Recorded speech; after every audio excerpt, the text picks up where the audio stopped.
Hello મિત્ર, જય માતાજી, જય મેલડીમાં। તો આજે હતો રવિવાર, તો હું ને મારા મિત્ર નીકળી ગયા રખડવા। કેમ કે તમને બધાને ખબર જ હશે, આપણે રહ્યા રખડવાવાળા માણસ। 6 દિવસ કમાવાનું અને 7મા દિવસે બધું જ ઉડાડી દેવાનું। તો રખડતા રખડતા મારો મિત્ર કે ચાલો ભાઈ આજે આપણે જઈએ કડી મેલડી માતાજીના દર્શન કરવા માટે। તો આજે હતો રવિવાર, એટલે તમને બધાને ખબર જ હશે, રવિવાર એટલે આપણી લાડકવાઈ મેલડી માતાજીનો દિવસ। એટલે એમાં એક પણ મિનિટ વિચારવાનું આવે નહીં અને અમે બંને મિત્ર નીકળી ગયા કડી મેલડી માતાજીના દર્શન કરવા માટે। રખડતા રખડતા હું ને મારો મિત્ર પહોંચી ગયા કડીની બજારમાં।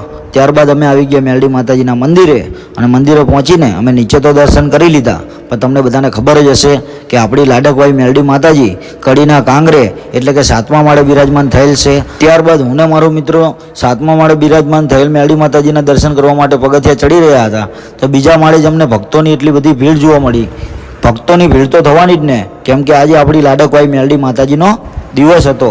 થોડા સમય બાદ અમે પણ પહોંચી ગયા 7મા માળે મેલડી માતાજીના દર્શન કરવા માટે। અમે તો મેલડી માતાજીના દર્શન કરી લીધા, તમે પણ દર્શન કરી લો, તમારા ધારેલા બધા કામ પૂરા કરે। જય મા મેલડી।